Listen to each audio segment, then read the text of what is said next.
In this video, I'm going to show you one of the most complicated dice pours I have ever done, because for the first time in 5 years, I'm gonna make dice without a pressure pot. No, listen, I don't really want to. The thing is, making dice without a pressure pot is far more complicated than making dice with a pressure pot. It's something I've sort of been dreading, but this is a beginning dice making tutorial series, and I completely recognize that most of you don't have a pressure pot, and you want to know how to see if you're any good at this hobby before investing in one. And that is so fair. I have not made dice without a pressure pot in a very long time. When I did used to make dice without a pressure pot, I was not good at it. That's why I got a pressure pot. So I'm gonna make mistakes, but when I see the mistakes, I am going to call them out so that you can learn from them and not make the same mistakes I did. Some of these mistakes I'm going to make in this video are laziness. Some of them are just force of habit because it's not how I've had to do things for all of these years. And some of them are probably just me being dumb. The second thing I want you to know about this video is that I decided to do 2 dice making tutorials without a pressure pot. So I used the original Let's Resin mold, yes, the one with the raised face on the D20, because it's still probably the second best Amazon mold that I have. And then the other dice set is made with the Migugaga Amazon mold, which is arguably my favorite Amazon mold, though I have heard that the quality has gone downhill since I purchased mine. And that's a bummer. I am only going to show you the Migugaga pour in this video because after filming, I realized if I gave them both to you in the same video, it's gonna be like 45 minutes long, and that's a lot. And I think it's too much information to take in all at once. So that means you're gonna get a bonus video this week. I don't know when, maybe tomorrow, but more realistically, it's probably gonna be Friday. In today's beginner dice making video, I am going to walk you through making your very first dice set. And I'm going to do this using a technique called the milk bath. You may have heard this term because a couple weeks ago I made a coaster doing a milk bath technique. So I decided for this video, I would show you how to apply that to dice. It is a pretty simple beginning technique, although because I was casting in very cold conditions, I probably made it more complicated than it needed to be. You are going to need a beginner's dice mold. I recommended a couple in last week's video that can all be found on Amazon. I am also using a beginning resin casting kit. The one that you will see me using for both of these pours is the Tea Expert. I chose this one just because it came with both mica powder and resin dye, so I'm gonna show you techniques using both between these 2 videos. That kit also comes with foil. If you want to follow along exactly for today's video, you are going to need some kind of white opaque pigment. I'm using resin dye in this video. You can also use pigment paste, although you'll want to use much less. And you're going to also need some gold flake and, of course, resin. You're going to need your respirator, your gloves, 91% isopropyl alcohol to clean up messes. And in last week's video, I talked about using a torch lighter. I realize that that sounds scary. I didn't mean like a torch, like a butane crazy torch for like flambeing. I actually meant one of those long stick lighters that comes out like a torch instead of a flame. I actually tried to go purchase one of those so I could show you what I was talking about, and I didn't buy the right thing. So I ended up just buying another stick lighter with a longer flame, which is still useful. So that's what you're going to see in this video. But I promise once I find one of those lighters, I will come back and make a video and show you what that looks like. I think some people call them like windless or wind resistant, but it's basically just a regular stick lighter, but the flame comes out like a teeny tiny torch. And I find that those are the most effective for popping bubbles, especially when you are not using a pressure pot.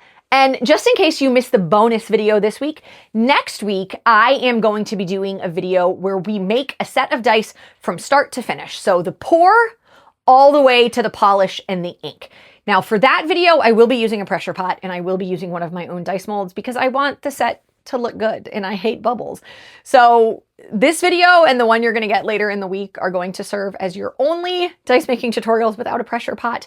But I promise if you follow along with the techniques I'm going to show you to minimize bubbles in these next 2 videos, you should be able to follow along with all future tutorials, even if you decide not to purchase a pressure pot. Let's go make your first dice set. If you have not already, make sure you have read the instruction manual that comes with your resin. There's going to be really important instructions about the ratios, how to combine and mix, and finally you will see the cure time For the Tea Expert resin, it's going to be 8 to 24 hours, and smaller pieces take longer to cure, which I know sounds backwards, but that is accurate. This is actually recommending that you pour the part A and the part B in separate cups and then combine them. I don't do that. I find you get more accurate measurements if you measure them in the same cup. Next, you see me getting all of my materials together for this pour. I need the gold flakes, the white resin dye. I'm grabbing a mixing cup and I'm making sure my mold is good to go. And I always just make sure that everything is all together before I start mixing my resin. Measuring is one of the most important parts of working with resin if you don't want your project to be a complete failure. Measuring incorrectly can leave your dice sticky, tacky, squishy. All of these things will mean your dice are not properly cured, toxic, and essentially garbage.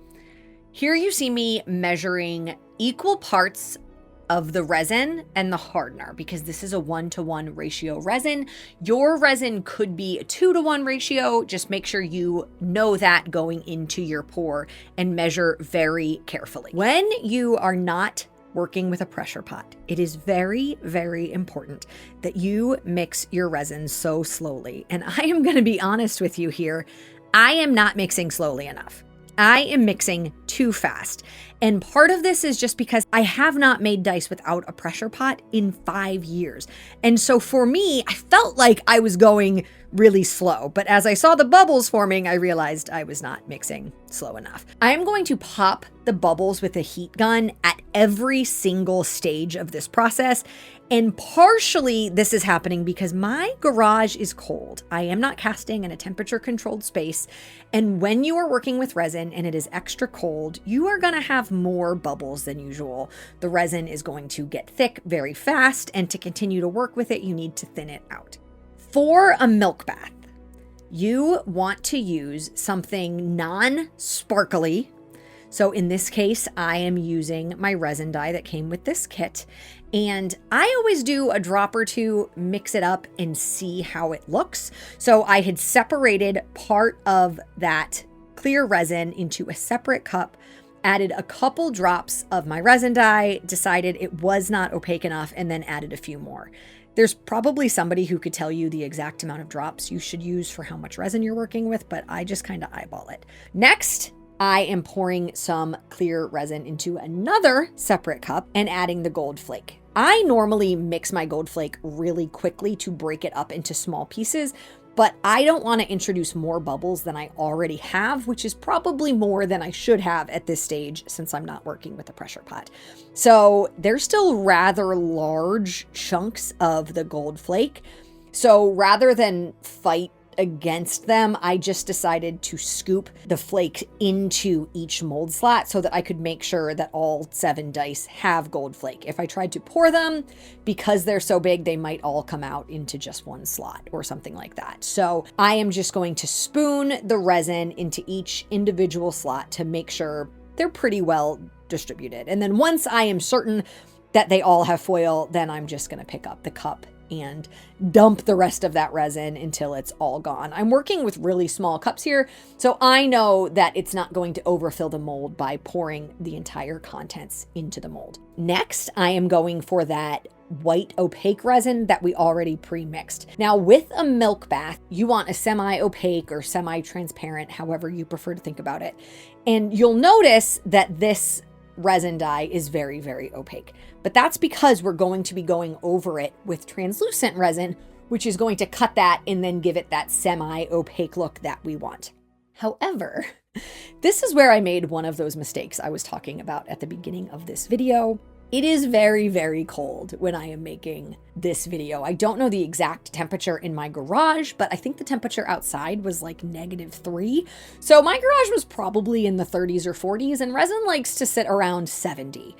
Because of that, the resin that I had already poured was already super thick by the time I got the translucent layer on top, and it was only a few minutes. But because of that, I am not getting the effect that I want, which is that when you pour the translucent resin on top of the opaque resin, it just kind of blends together. That didn't happen because that bottom layer was already thick from being cold. So instead, I had to go in with my popsicle stick and stir the opaque and the translucent together one by one. By doing this, I am just introducing more bubbles. This was not ideal, and in hindsight, I should have just mixed the translucent and the opaque together into one cup before pouring them into the mold. But I'm doing this the way I would always do it and the way I always learned how to do a milk bath, and it just didn't occur to me that because it was so cold, the resin would get so thick so fast, and I would have to stir it together to get the desired look.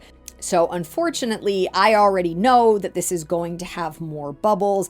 I am going to do everything I can to get rid of as many as I can, but at this point, it's probably too late to do much more about them than use a heat gun for an extended period of time, which I am going to do. And by warming the resin in that way when it's already in the mold, it is going to continue to mix that opaque white and the translucent clear. So that's something, but I am already expecting this set to have more bubbles than the other set I'm making at the same time because of this mistake. I spent a lot of time with the heat gun, much longer than I'm showing you in this video, because I really wanted to try to get rid of as many bubbles as possible. And then I spent a long time popping the surface bubbles with a lighter. I did push the mold to the side and let it sit for a few minutes to let additional bubbles rise to the surface. However, I technically made the other dice set that you see here on the left first. And because I made that one first, that one actually had more time to sit and let the bubbles rise to the surface. By the time I started doing the milk bath set, I needed to get the cap on these dice molds because we were already pushing the pot life or the work time of this resin. And once it gets too far into that work time, it's going to create even more problems, including extra bubbles, which was just kind of going to defeat the purpose. One of the easiest ways to prevent raised faces is to put a very light weight on top of your mold to prevent that lid from floating up to the surface. The resin will push it up if you allow it to. I personally just use old molds for this, but if you don't have anything like that laying around, just a light weight. It doesn't have to be anything too heavy. I've seen people use candlestick holders, things like that. In between pouring this dice set and demolding this dice set, I got hit hard by a stomach virus. So these dice actually cured for 3 days. So they were definitely ready to come out of the mold. I wasn't really surprised by what I saw. There were bubbles everywhere. There's always going to be more surface bubbles when you don't use a pressure pot. So the fact that taking off that lid, I was just sort of bombarded with bubbles everywhere was not a huge shocker. That's normally how it works. You will see as I turn the dice over on camera, the bottom doesn't look too bad. There's far fewer bubbles on the bottom part of the dice than I thought. I honestly figured there'd be a lot more, especially since I combined that white and translucent resin in the mold. The opaque is really nice. This was the exact amount of transparency that I feel like you want for a milk bath. You can see that gold flake, which is of course the purpose of using gold flake in a milk bath so that you have something to look at. You can also use florals in a milk bath, and I think that looks really lovely. The mixture of translucent to the white opaque was perfect here. It's just the bubbles. The bubbles are so bad. And a couple of the dice have very large ones to the point of basically just being voids. And this only happened because I didn't use a pressure pot. I don't believe those larger voids would have existed if I had used a pressure pot. If you are on your dice making journey and you want to continue to learn how to make dice and you want to follow along and learn multiple techniques, but you are not in a position to buy a pressure pot, or if you're just not sure you want to get one yet because you're not sure how long this hobby is going to be for you, let me give you a couple of takeaways that I learned from making dice without a pressure pot for the first time in 5 years. Don't cast in an environment that is cold. If you live somewhere that is very cold right now and you, like me, are casting in a garage or a shed that does not have heat, this may be a hobby to put down until spring. But if you have temperature controlled room in your home, you'll probably be in really good shape. Mix your resin so slowly. I don't care if you think you're mixing it slowly. You're probably not. Mix it slower. Don't mix the resin once it's in your dice mold with a large popsicle stick. There are certain techniques that you'll see down the line that are going to require you to use a toothpick or something small to create swirls or something like that. That's not what I'm talking about. I'm talking about trying to combine all of the resin with mixing once you've already poured it into your mold. Don't do that. Only make one set of dice at a time. For most resins, your pot life is not going to be more than 40 minutes. And by only working on one dice set at a time, it will allow you to let your dice sit for 15 to 20 minutes before you put that lid on it. By giving it that extra time, all of those bubbles are going to rise to the surface, and you can then pop them with a lighter, and you're going to have much higher chances of fewer surface bubbles, and you probably won't have any of those larger surface voids. I think of this channel as a community more than anything else. So if you have anything to add to this conversation, please leave a comment down below and help others, especially if you are somebody who casts without a pressure pot all the time. I'm sure your input would be so helpful in this. So feel free to leave any feedback about how to avoid bubbles when you are casting without a pressure pot. If you liked this video, please click like. If you want to see more videos like this in the future, make sure you are subscribed to my channel.